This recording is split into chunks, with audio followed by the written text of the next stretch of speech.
Hallo und herzlich willkommen zu meinem neuen Video. Heute geht es um den Mercedes W202. Ich meine aber nicht diesen hier, der gehört meinem Nachbar. Es geht um die Baureihe W202 und um die besondere Situation, die sich gerade auf dem Gebrauchtwagenmarkt abspielt. Aus diesem Grund werde ich in meinem Video das Thema erläutern. Bei der Gelegenheit werde ich auch die Stärken und die Schwächen dieser Baureihe ansprechen. Anschließend gebe ich noch meine Prognose ab, wie die Situation auf dem Gebrauchtwagenmarkt sich weiterentwickeln wird, und dann verrate ich dir, was ich noch vorhabe. Wenn du dieses Thema interessant findest, dann werde ich mich freuen, wenn ich von dir den Daumen hoch bekomme. Ansonsten, wenn du noch mehr davon sehen willst, dann abonniere meinen Kanal. Und jetzt komme ich zur Sache.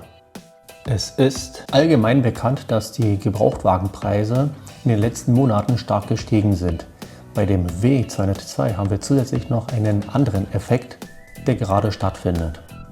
Hier mit Hilfe dieser Grafik kann man die Situation am besten beschreiben. Die Nummer 1 visualisiert den Preisverfall nach dem Neuwagenkauf. Anschließend sehen wir die Nummer 2, das ist der normale Preisverfall, der im Laufe des Lebens eines Wagens entsteht.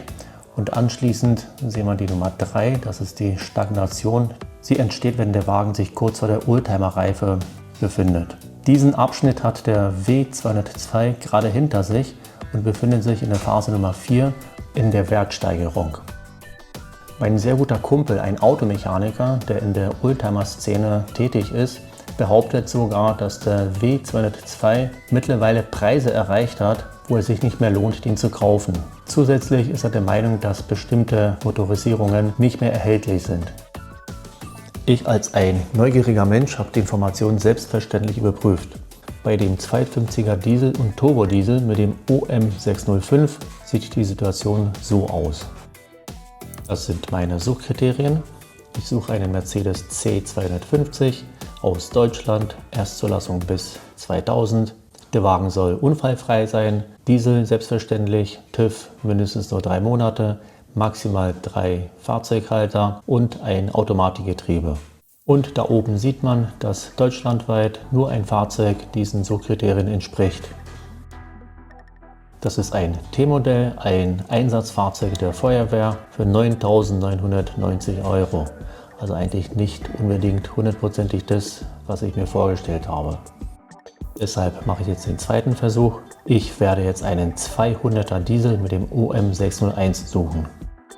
Die Suchkriterien sehen genauso aus, ich habe nur die Motorisierung angepasst. Und oben in der Ecke sieht man das Ergebnis. Deutschlandweit sind 0 Fahrzeuge verfügbar. Bei den CTI-Varianten mit dem OM611 ist die Auswahl etwas größer. Man findet schon ab und zu Fahrzeuge, die gar nicht so schlecht sind. Der einfache 220er mit dem OM604 ist nicht ganz so populär, wahrscheinlich aufgrund der Probleme mit den undichten Einspritzpumpen.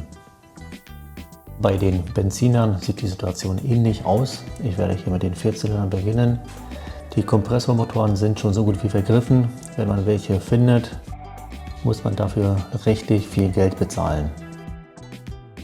Bei dem C200, C220 und C230 gilt folgende Regel: Je stärker und besser ausgestattet, umso höher die Preise.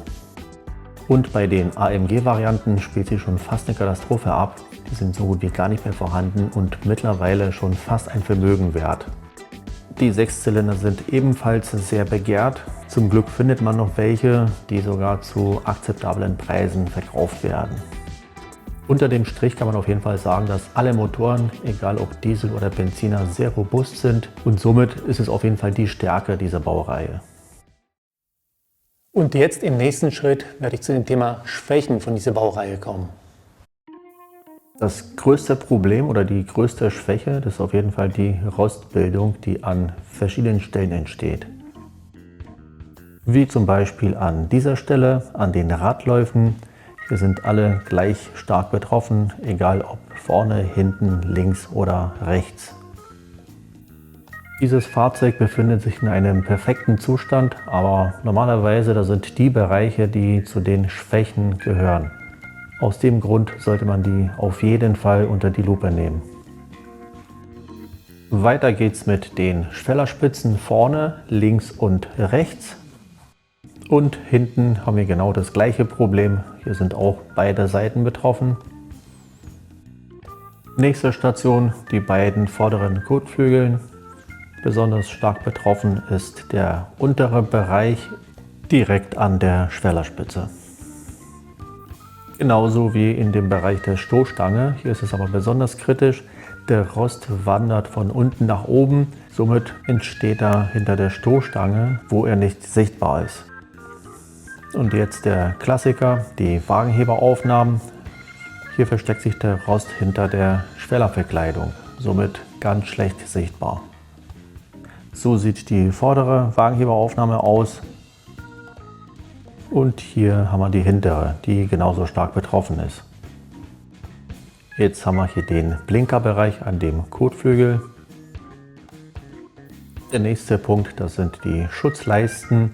Dahinter sammelt sich sehr gerne der Dreck, der die Feuchtigkeit speichert. Somit entstehen dort die perfekten Bedingungen für die Rostbildung. Jetzt haben wir hier die Motorhaube. Hier entstehen auch sehr gerne Rostschäden, die richtig ärgerlich sind. Jetzt bin ich an der Heckklappe angekommen. Hier in dem Bereich des Schlosses haben wir auch die weitere Schwachstelle, wo sich der Rost sehr gerne ausbreitet. Die Abschlussleiste an der Heckklappe ist genauso stark betroffen. Hier entsteht auch sehr oft der unerwünschte Rost. Und hier an den Türkanten entsteht meistens der größte Ärger, der dazu führt, dass die Türen ausgetauscht werden müssen. Das erzeugt unnötige Arbeit und Mehrkosten. Aber trotz der Rostprobleme, die in den meisten Fällen händelbar sind, ist der W202 ein robustes Auto mit Oldtimer-Potenzial.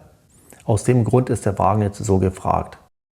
Die extrem hohe Nachfrage hat dazu geführt, dass die Preise in der letzten Zeit sehr stark gestiegen sind. Und sie werden mit Sicherheit in der Zukunft auch weiter steigen.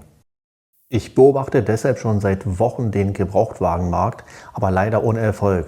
Sollte ich demnächst aber ein interessantes Schnäppchen finden, werde ich wahrscheinlich schwach und schlage dann zu, bevor es zu spät wird. Das waren also die Einzelheiten zu diesem Thema.